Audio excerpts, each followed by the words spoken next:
Keep it on the level. Keep it on the level. Keep it on the level. I'm climbing up the. Keep it on the level. Keep it on the level. I'm climbing up the ladder while you in need of a shovel.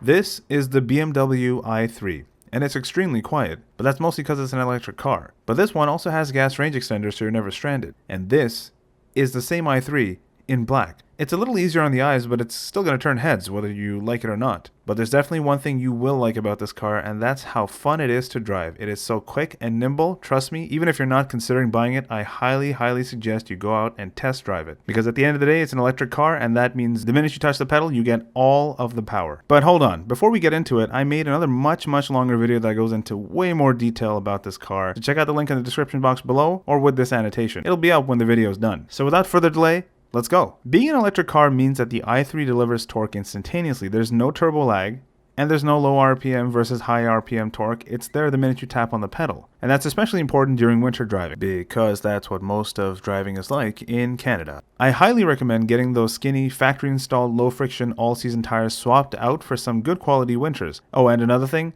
taking your foot off the gas engages the regenerative braking, which is extremely aggressive. So aggressive, in fact, that it can cause you to spin out and lose control of the vehicle because it's practically like slamming on the brakes. All in all, however, the car drives just as you would expect it to in a few inches of snow. It's okay, but don't expect to brave any storms in this thing, because if the car doesn't get stuck in the snow, you might freeze your ass off, because every single creature comfort adversely affects your range. Now pay attention to the blue number in the top left corner of the screen. That is my range in electric. The minute I turn on the cabin heat, the range goes down by almost 30 kilometers. And yes, turning on the butt warmers reduces your range too, so bundle up. It's worth mentioning that a lot of this is due to the winter temperatures, where batteries inherently work less efficiently, so anything around the freezing mark will give you less range. So make sure you factor that into your calculations of your distance from home to work or your next charger. The built-in Nav System not only shows you your range, denoted by these blue and white outlines based on your driving mode, but also shows you the locations of nearby charging stations and gas stations. In addition to which, there are third-party apps like PlugShare that show you the locations of all charging stations in your area, and I suggest you download the app or visit their website, if only to see what's around you when you're considering buying this car. I think you'd be surprised. Look, the car takes about 3 hours to charge to full from empty. Your best case scenario is a charging station somewhere where you spend more than 15 to 20 minutes. Like here, I can charge while I use the gym or buy donuts. Shut up.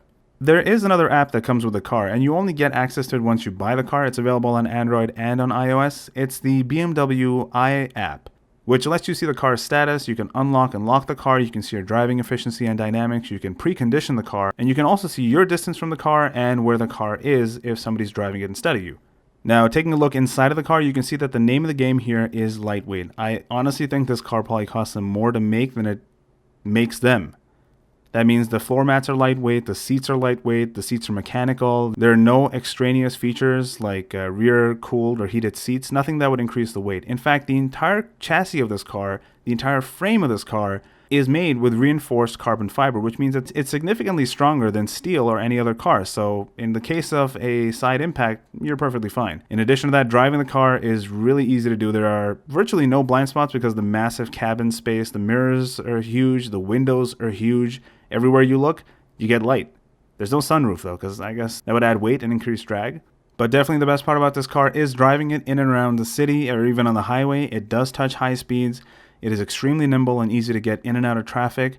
Whenever you need the torque, it's there. So even accelerating from a standstill, it takes a little while, but 0 to 30 is much faster than most cars. And then 30 to 60 is much faster than most cars. And then 60 to 90. But not 0 to 90. That's just slow. And the regenerative braking as well is pretty aggressive. You can basically come to a complete standstill without touching the brakes, and that's going to prolong the life of your brakes while you recharge your car. On top of that, this car being as small as it is, check out this turn radius. Within a span of about 2 lanes, I made a complete U-turn. I barely touched the shoulders, and I'm off. So it is really fun to drive, and you really just have to get out there and try it out because it's different. And that's about it as far as a quick look at the i3. It's definitely different, it's definitely cool, it's definitely unique, and it's definitely electric. Can you live with this car in Canada?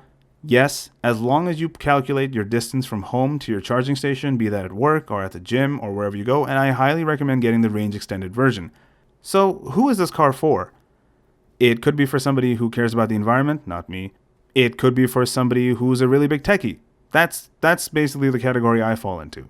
Anyways, guys, that's been the video with my very quick look at the BMW i3 and what it's like to live with one in Canada. And make sure you guys subscribe for my next video, which should be out shortly. That takes a much closer and in-depth look at the i3. And I will see you guys there. Thanks so much for watching.